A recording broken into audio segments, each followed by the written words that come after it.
Sure to get that. Is it looking okay? Yes. Beautiful. Okay. All right. Thank you everybody for being here on a Wednesday.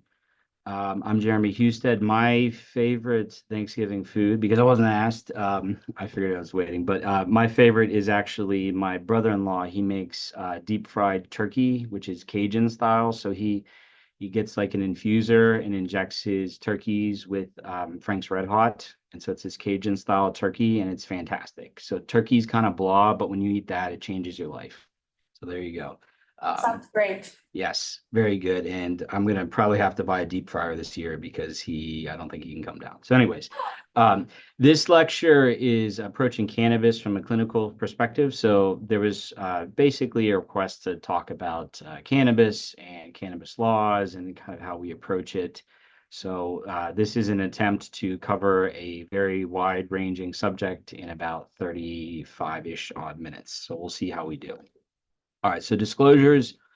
I don't have any disclosures. I don't work for any entities other than the university. I don't have any commercial ties, past, present, or future. I have no desire to. I'm not an industry patsy, as it were.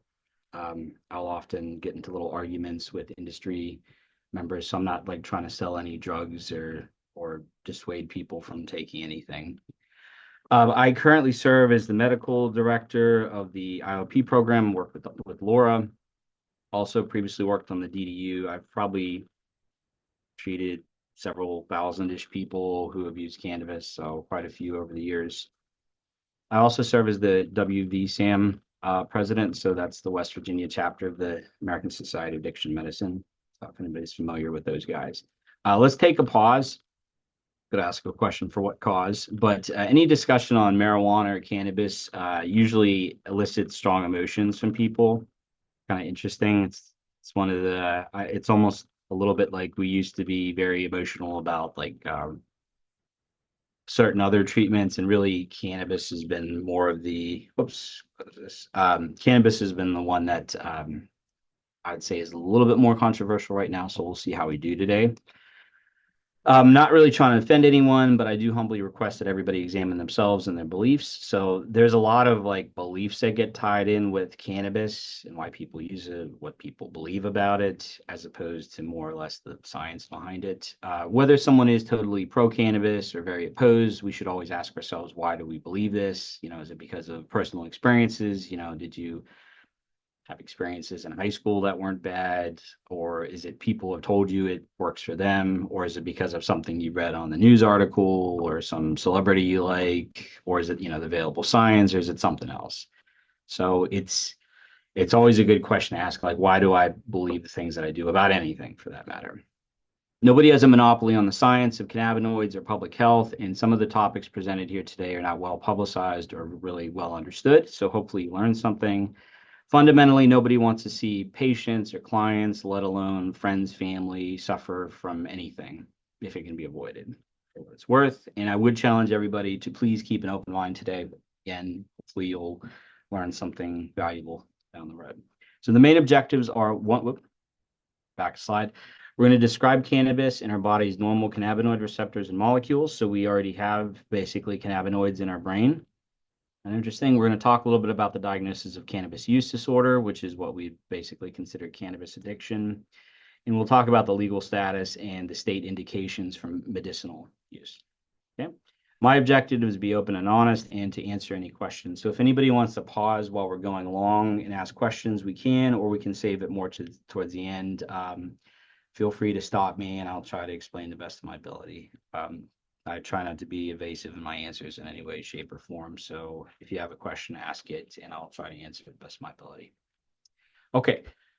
The fundamental way to conceptualize cannabis. So I would say this is kind of the overarching theme that hopefully everybody can take home is it's an intoxicating substance like alcohol or nicotine, but it has some limited real or perceived health benefits.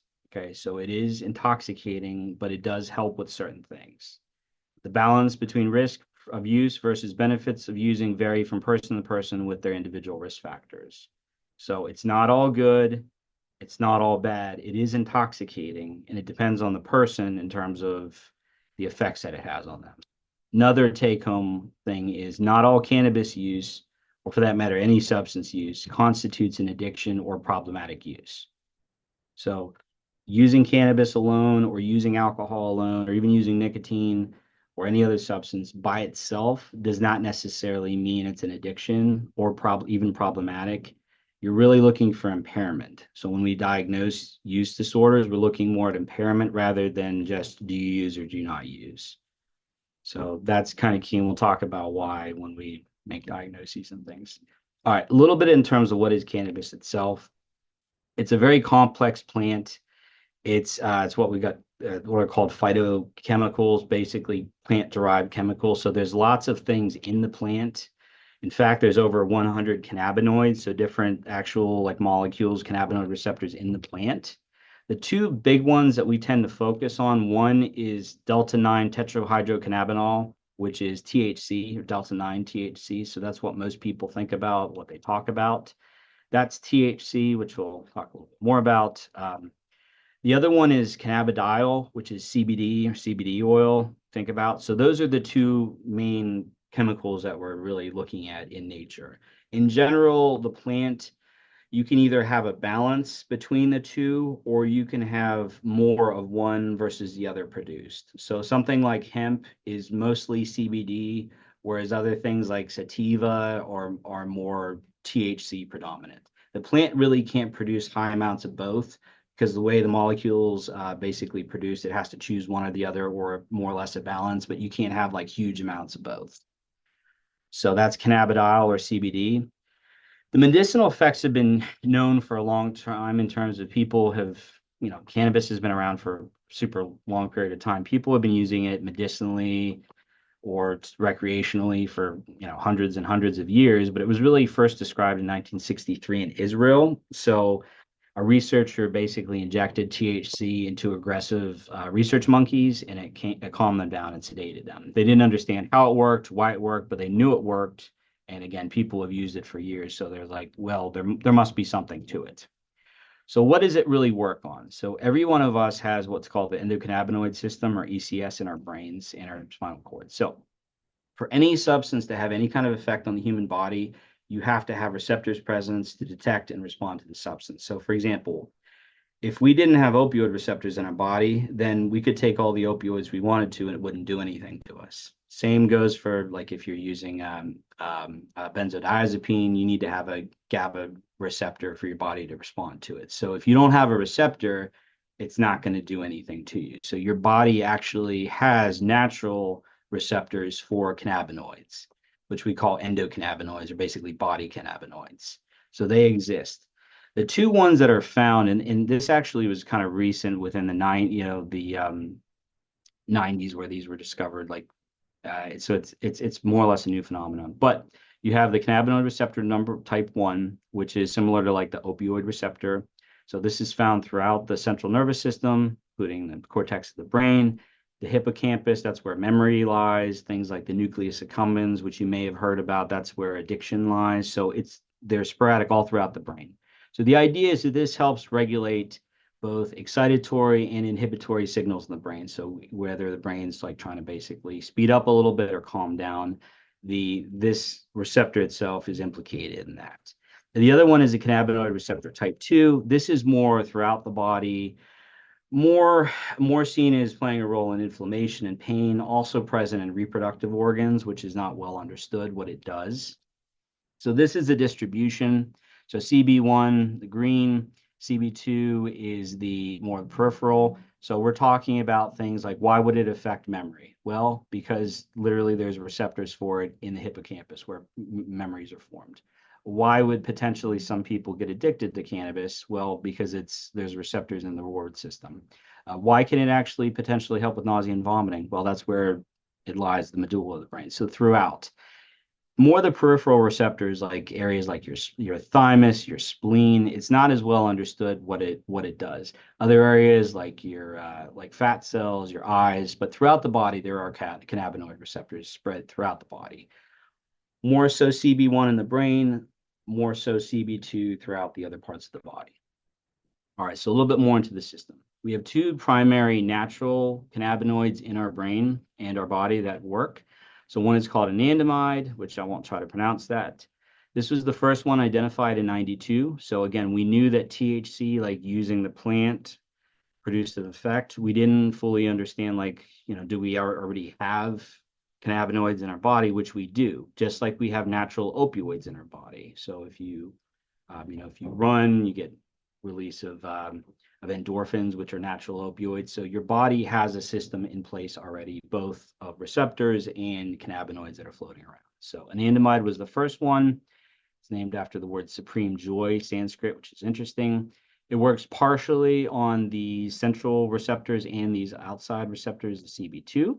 The other one is 2AG. So this was the second one identified, and it's more found in higher concentrations in the brain actually than anandamide. And this is a full agonist, so it fully basically activates these receptors. We're not going to go into too much detail. 1 second, the resident ignored that I said I had to do a lecture. 1 second.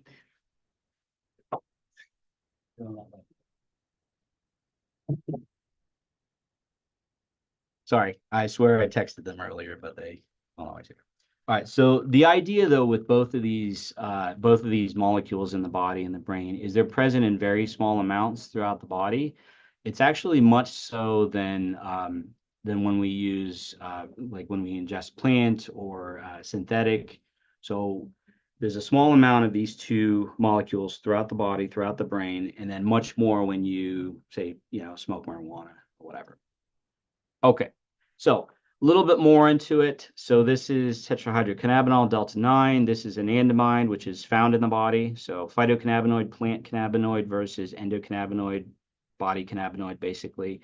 So on paper, they don't look all that similar when they're actually in your body in 3D structure. So basically, the brain confuses THC, which you take as a drug, with anandamide, which is found in the brain. So it goes to the receptors, it activates the receptors, and that's why people get high and why people have different responses to cannabinoids.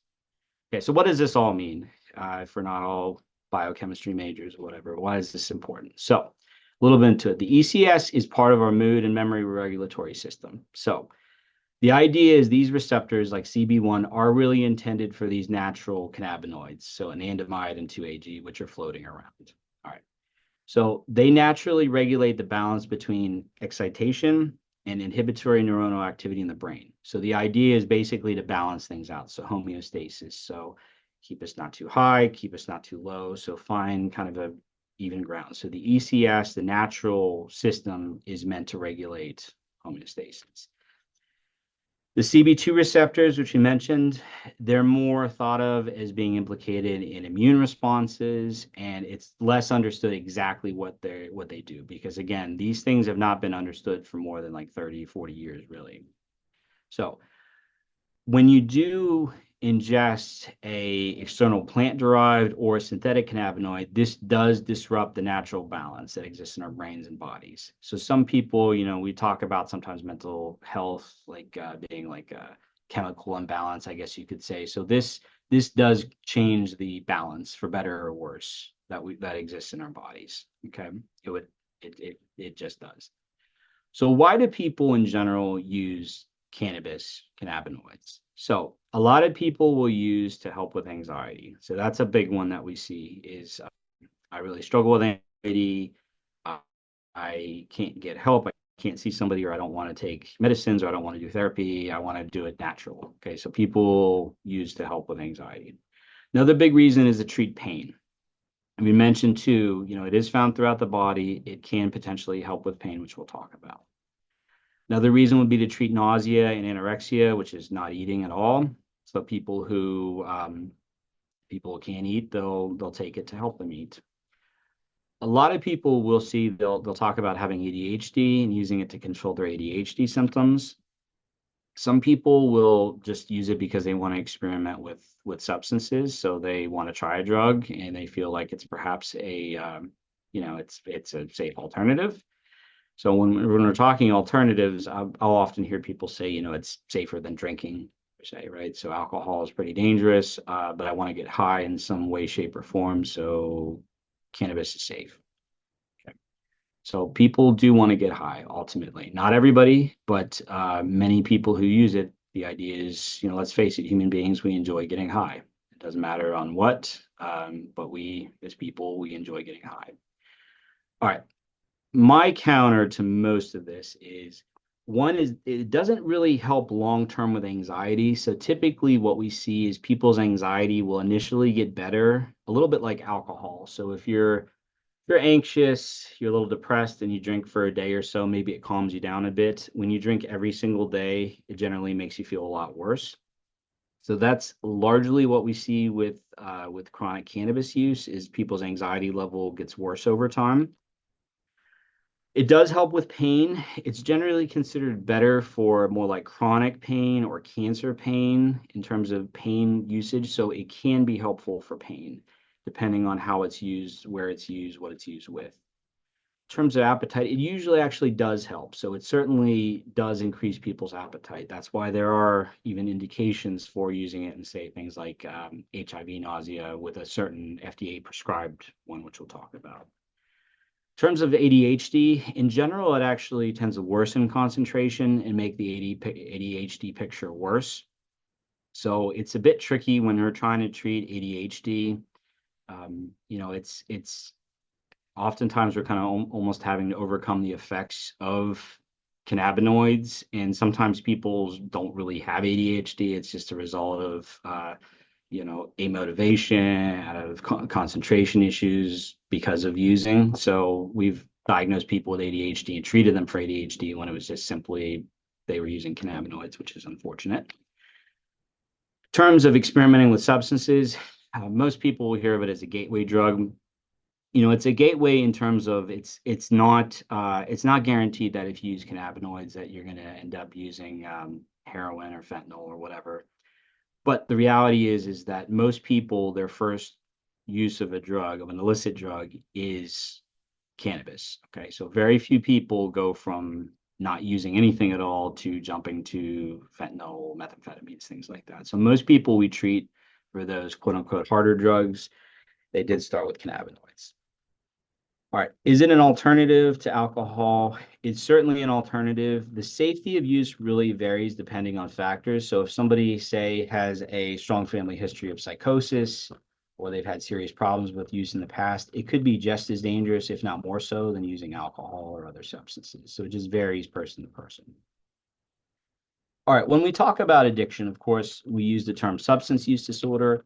When we say that, though, as I mentioned before, substance use itself does not necessarily mean it's a substance use disorder. So not everybody that drinks alcohol has a problem with alcohol, clearly. Not everybody that uses cannabinoids has a problem with cannabis. Not even everybody that uses cocaine from time to time would technically have a use disorder or problematic use.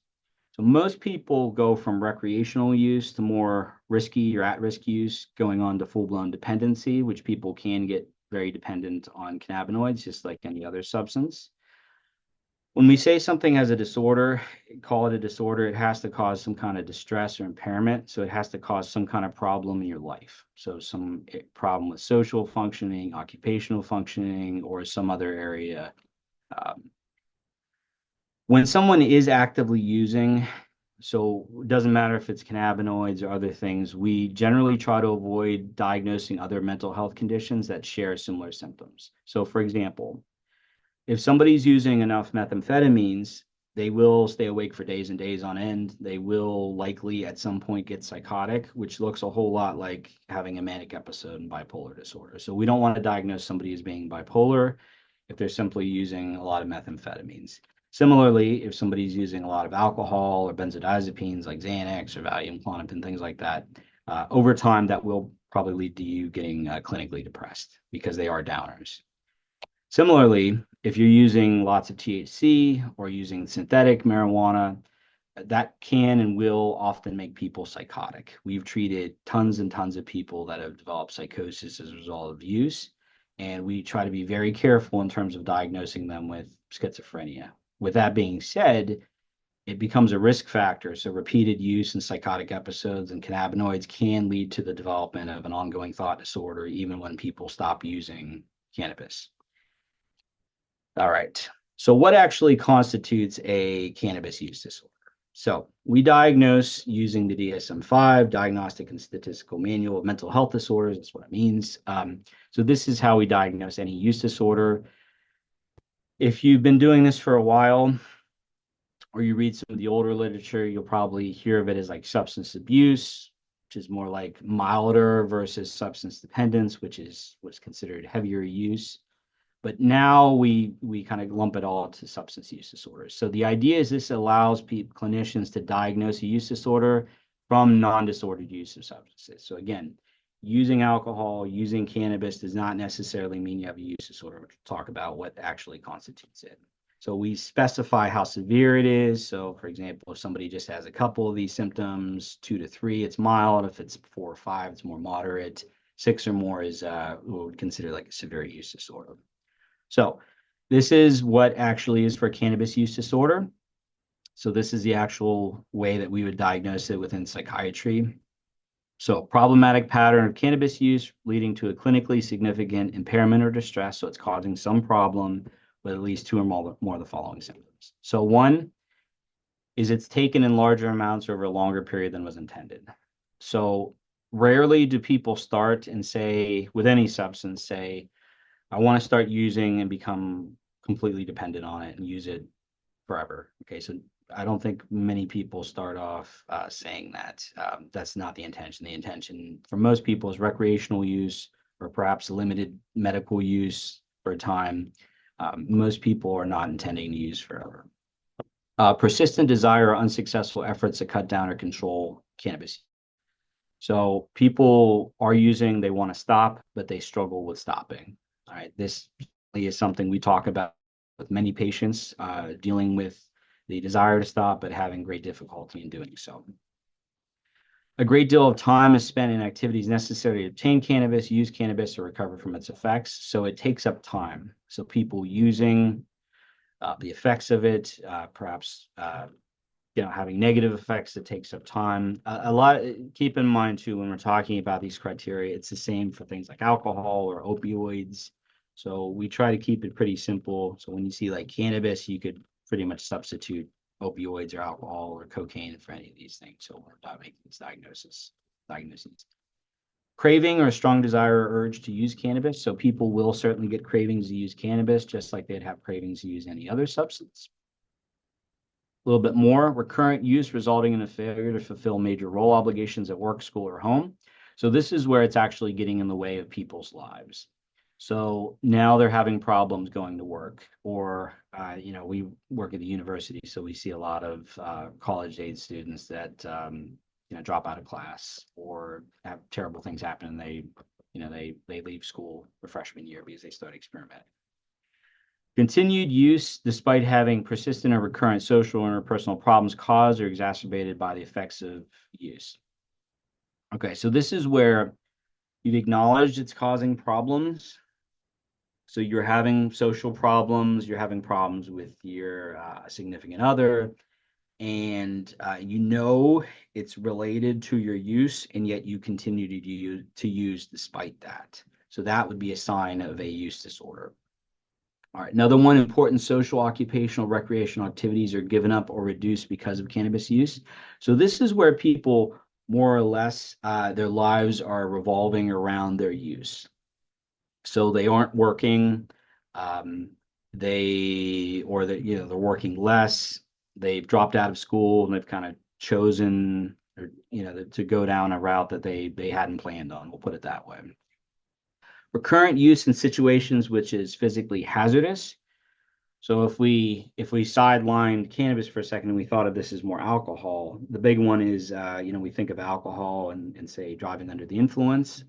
Actually, with cannabis, driving under the influence with cannabis is dangerous as well. So in certain areas that have legalized recreational, you'll actually have more DUIs, more accidents related to cannabis use as opposed to alcohol use now. Cannabis use is continued despite knowledge of having a persistent or recurrent physical or psychological problem that is likely to have been caused or exacerbated by cannabis. So the big example I think about is when we do have folks that are really struggling with their anxiety or their depression, or God forbid, they're getting psychotic, and we tell them, hey, this is most likely related to you using chronically. We really recommend that you should probably stop using so your mental health improves. So they're aware that we believe that this is a problem, and they either choose to ignore it or don't believe us, one or the other. So continuing to use despite knowledge that it's causing problems. All right, the last two use disorder, just like other things like, again, alcohol, opioids, benzos, are pharmacological indicators, so tolerance and withdrawal. So there is a tolerance that people get to cannabis, so your body gets used to it. So two arms of tolerance. One is that you need more and more to get intoxicated or to basically feel normal. So people, whether it's recreational or medicinal, they generally have to ramp up the amount they use over time because their body gets used to it. Okay, so that's a sign of tolerance. The other sign of tolerance would be, let's say you smoke a joint every night to go to sleep. And when you first started, it really made you tired and you're able to sleep better. And fast forward 5 years, you smoke it and it doesn't make you tired at all. You just do it to do it, basically, and you have really no effect. So that would be another sign of tolerance. The other one is withdrawal. So if you, depending on what the crowd is, if you say that there's a withdrawal from cannabis, some people will want to attack you or something because it makes it sound like you're dependent. But withdrawal is a thing. It's typically people that are using daily in heavy amounts. And it's not really a dangerous withdrawal. We're not going over I won't go over what you see with it, but there is a withdrawal syndrome for cannabis, yes, mainly for people who use heavily. So that's one sign of withdrawal, is if they get sick when they stop, or they have to use something like cannabis to relieve withdrawal symptoms. So the big one that I mentioned already is anxiety. So stopping cannabis, a lot of people will get anxious at first and they'll stop. Their appetite will decrease a lot. That's really a sign more of withdrawal as opposed to perhaps that it was doing anything to help your anxiety to begin with. But good luck convincing people that. All right, a little bit more into cannabis use considerations. Again, not everybody who uses cannabis is addicted to it nor qualifies as a substance use disorder. When we talk about smoking or vaping, this can lead to things like bronchitis and other lung conditions. There is no medication that is recommended to be smoked. All right, so there's no medicine out there, no medicine whatsoever that is prescribed that is recommended to be smoked in any way, shape, or form.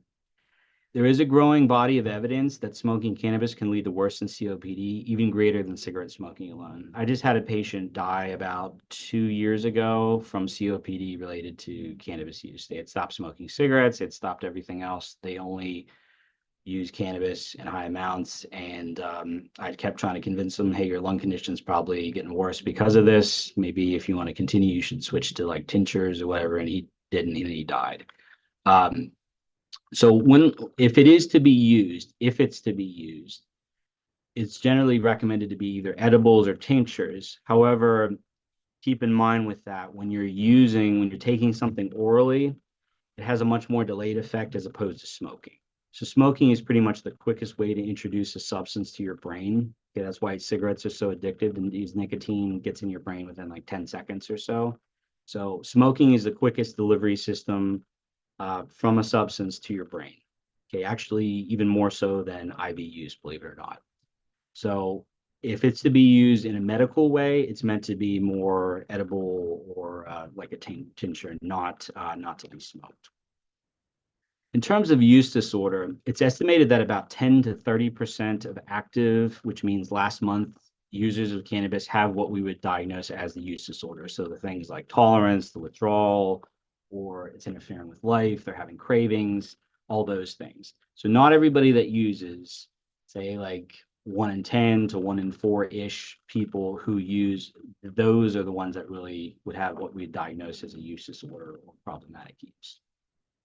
So a little bit in terms of synthetics, which we've probably all heard of. This was more of a thing probably a decade ago. I'm talking about like the K2 and spice. So this is a laboratory-produced psychoactive substance related to plant-derived THC, delta-9 THC. So the idea with this is these would actually bind tightly to the cannabinoid receptors in our brains, and they're actually full agonists. So whereas THC technically is only a partial agonist of those brain receptors that we talked about. So when we talk about fake weed, it's more aptly described as weed on steroids. The original reason these were created was actually to make laboratory rats to go insane. So to give them an amount to basically drive rats to go crazy. I don't know what insanity looks like in a rat though, but there you go. So the it's actually a liquid chemical. So these are not grown. So these are sprayed on plant foliage, smoked or swallowed. Sometimes these will get mixed in with the normal supply of cannabinoids now, which makes things tricky to basically spice them up a bit. Sorry. So the big draw for these originally was that they're not detectable on standard urine drug screens. So people could use these synthetic cannabinoids and not be detected for their use. They were also initially not controlled by the DEA, but now all forms are legal. Now, you've probably all heard of the Delta 8s, the Delta 10s, the Delta acetates. So these are things you could just go to your local smoke shop and get, or you could order online. So these are not actually synthetic compounds that are made. So it's not the same thing as K2 or spice. What they actually are is chemically altering CBD oil. So cannabidiol, which I mentioned, is really not considered psychoactive. So it's kind of there and it has more medicinal properties. So it's not psychoactive, CBD by itself, but when you chemically alter the structure to make it look and feel a lot like Delta 9, it does become psychoactive. So right now, these are completely legal to purchase as of now. So it's basically a loophole in the laws to work around the idea that there's, Delta 9 is still technically illegal. There is actually no age limit in West Virginia. And we've tried to have age limits at least put on things like Delta 9 or Delta 10, and the industry has fought back, the hemp industry, because they don't want to lose money. So my 4-year-old daughter could technically walk into a smoke shop and buy Delta 8 right now, and no one would stop her. All right. So seeking help for cannabis use, it's often difficult to seek help due to this perception that it is safe in everyone, which, I'd argue it's not. Not saying this is something you should do, but what the industry does is if you want to sell something that is potentially addictive, so for example, tobacco, which is very addictive, alcohol, or even gambling, which isn't a substance itself, but people get heavily addicted to gambling, is you want to minimize the risks and focus only on potential benefits. So that's generally what you're seeing now is it's not harmful in any way, shape, or form for anyone, and it's a panacea for all of life's problems. So the industry standard is advertise first and apologize later. So advertise first, make lots of money, and then later on apologize. So for example, with opioids, Purdue, perfectly safe. You can take oxycodone, no problems, blah, blah, blah. 30 years later, oh, we didn't know. Here's $7 billion to make it go away. No one goes to jail. All right, similar things with tobacco. So expect that with cannabis at some point that will happen. So there is clearly an effort to make cannabis appear 100% safe, natural, and effective with a lot of funding and lobbying by special interest groups to make this happen. So there's a lot of money to be made. You can look at the three big industries right now as tobacco, alcohol, and gambling. And that's mainly what you see commercials for, other than tobacco, because they're not allowed to anymore. But tobacco, alcohol, and gambling on TV. What you're going to see next, whenever it does get legalized recreationally, you will see cannabis as number 4. So there's billions and billions and billions to be made. Many non-addiction treatment people do perceive cannabis. They don't really perceive it as a problem. So that's difficult for seeking help. And it has, I will say, if somebody has progressed to a full-blown use disorder where they're really struggling, we do recommend people seeking professional help just as much as if you had an opioid problem or an alcohol problem, whatever, because it can and will potentially destroy your life. All right, a little bit in terms of highlighted cannabis risks. Exposure to cannabis in adolescence predicts cognitive impairment and decreased school achievement, given its disruption of, again, the normal processes in our brain, which I didn't really have to go over. It also actually can cause an addictive disorder in about 1 in 6 adolescents within 1 year of use and may increase the likelihood of other psychoactive drug use. So people are more likely to use other drugs if they use cannabis, especially at a younger age. Cannabis use increases likelihood of developing early onset psychosis, schizophrenia, suicidal behavior, depression, and cardiovascular problems, all not ideal. Driving under the influence of cannabis is hazardous, which I mentioned before.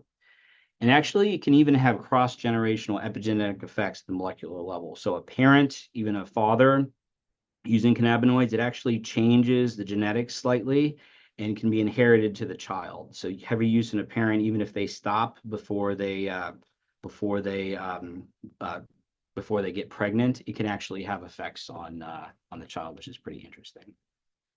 All right. Lastly, onto the legality of cannabis. So where we stand with it. So the status of marijuana.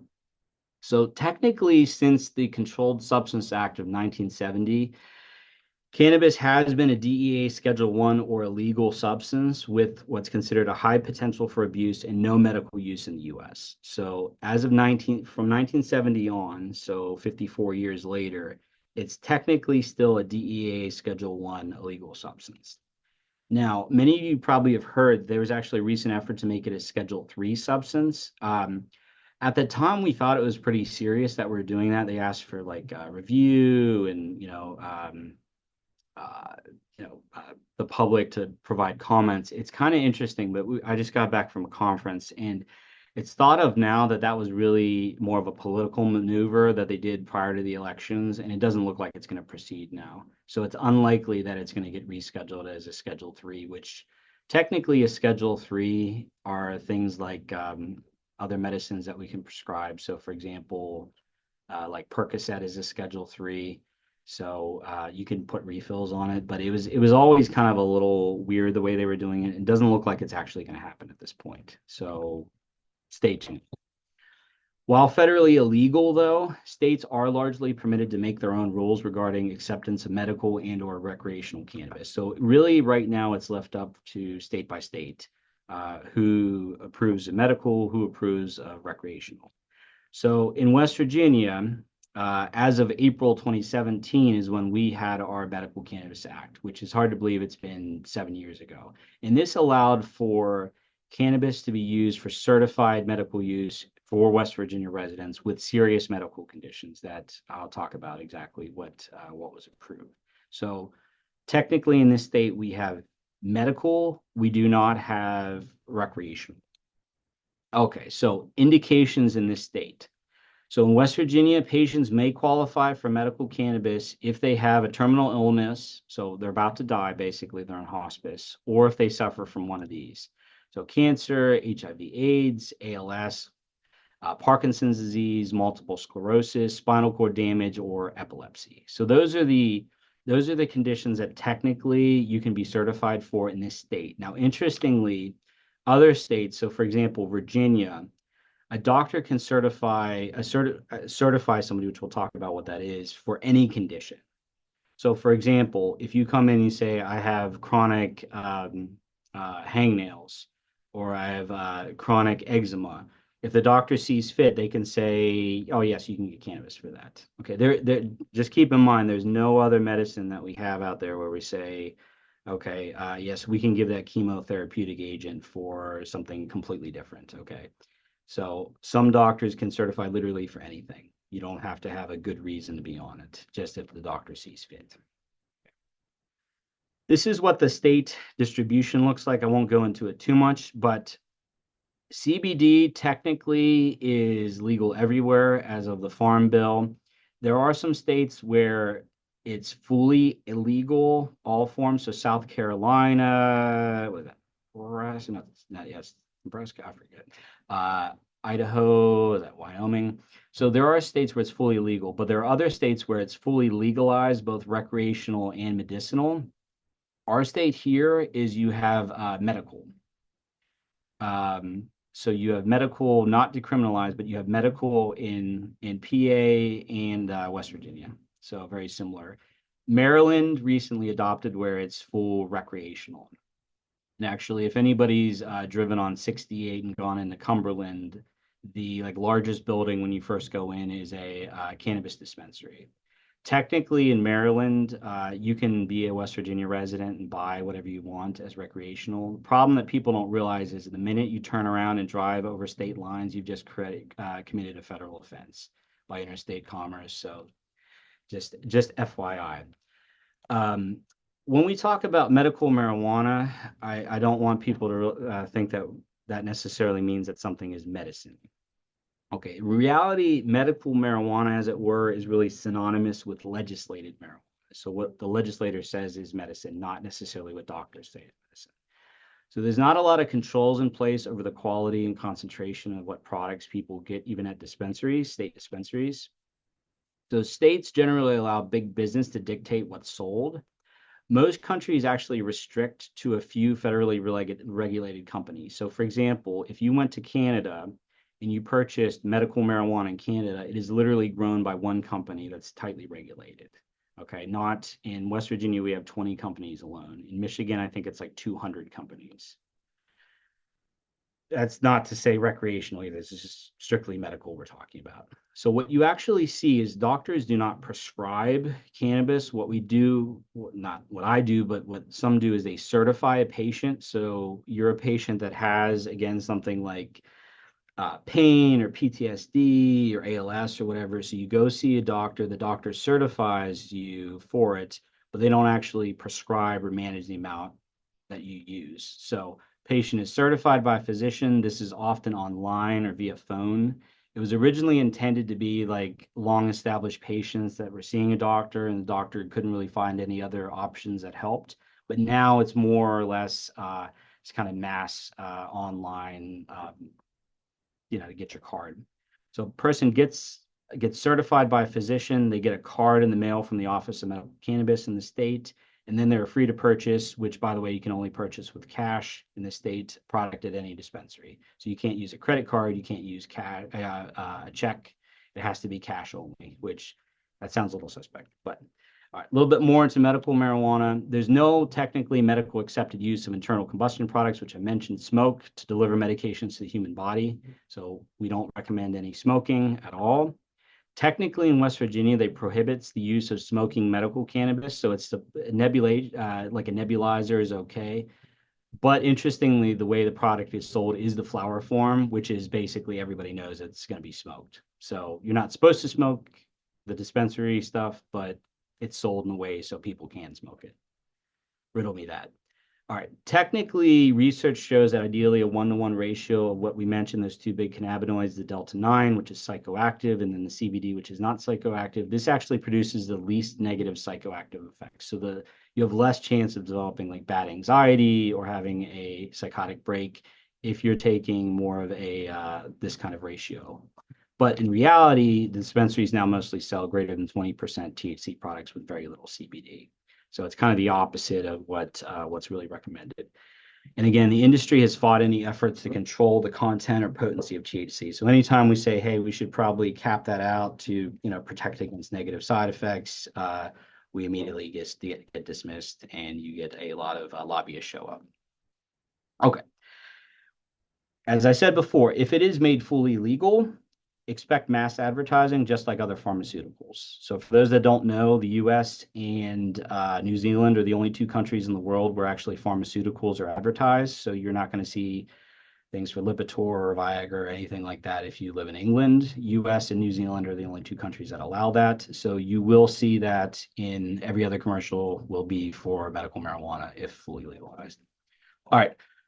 A little bit into prescribed cannabis products. So actually, there are some medicines that exist already completely legal that you can prescribe. So you may have heard of Marinol, which is dronabinol. So this is FDA approved. I've actually prescribed this to people. It's completely legal to use, but in very low amounts to treat people who have AIDS or who have chemo-induced nausea. So you can prescribe this.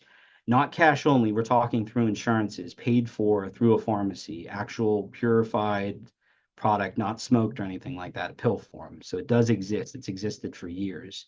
The other one is oral CBD, which is for rare seizure disorders. So there are forms. Kind of what I'm trying to get at is smoking the product. That's not really medicine so much in terms of there are medicinal properties and there are isolates of it that have therapeutic benefit at the right doses that are known to be safe. Okay, not people kind of taking as much as they feel like. So systematic review, identify evidence for treatment of children and adolescents with epilepsy and chemotherapy, induced nausea and vomiting. So it's not approved for kids, but sometimes really it is used for children.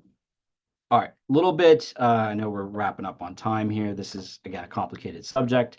I've had some recommendations from our friends in Canada. These are addiction people that actually have both medical and recreational in Canada, which is a little more accepted. They generally recommend educating people about things like psychosis, memory problems, cognitive issues, also educating about withdrawal because it can exist, not for everybody, but it can exist. Talking about things like therapy, which can help. So doing things like motivational interviewing, talking to people about the risks, and then also harm reduction counseling. So this is for people who really can't stop using. So what does harm reduction look like for cannabis? So this is using less THC, more CBD. Avoid if you have a family history of psychosis, because again, that can be very dangerous. And especially if you're younger, it's worse on the brain. Avoid the synthetics. Avoid mixing with tobacco, which is bad. Avoid smoking it, but be careful with edibles, right? Because it's kind of a delayed action. Use occasionally if you're going to use, so not a daily thing. If you're going to use it, treat it almost like alcohol, where you shouldn't drink every day, but if you're going to drink maybe every so often is more safe. Don't drive and use. So that's important.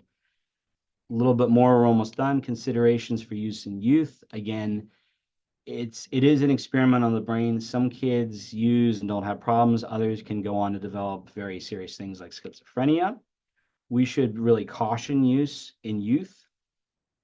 The risk actually goes down as you get older. So if somebody does want to use, it's better to use when they're, say, in their 30s or 40s as opposed to their teens and 20s. We should be skeptical about the commercialization of cannabis. No one will freely admit to advertising youth, but this represents the perfect demographic to get hooked and maximize one's profits, just like the tobacco industry. This is who they want to start using at a young age. And we are in the midst of an arms race to make the most THC potent products. All right, take home pearls. Hopefully this will help. We generally, again, consider cannabis to be intoxicating with limited medical use. It has some use, but it's not, again, a cure-all for all things problematic in our lives. Not everybody who uses has disordered use or any problems with it.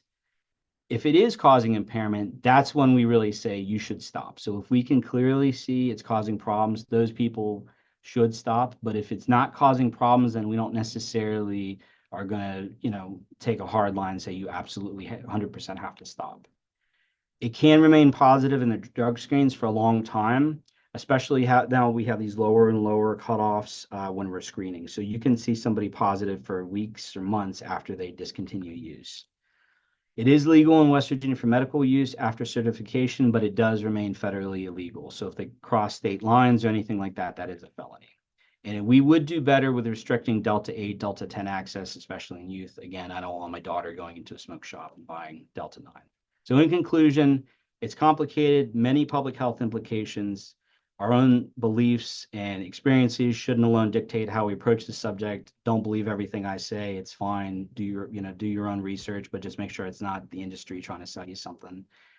The system regulates normal brain function, so we all have it. Cannabis use disorder, it's a real problem. There is withdrawal potentially. We look more at impairment rather than just as someone using or not. So it's more than just do you use, do you not use? Is it causing problems in life? It's clearly not all good, but it's also not all bad. We should really discuss the risks and benefits with anyone using or interested in using any kind of cannabinoids. So, and again, medical cannabis does not necessarily mean it's safer. If you have risk factors, if you have problems, it can cause just as many problems as recreational use. Okay, if anybody has any questions, happy to answer them. And I know you can access the lecture afterwards. Sorry, I went a couple minutes late. I'm going to blame the favorite foods and the quiz for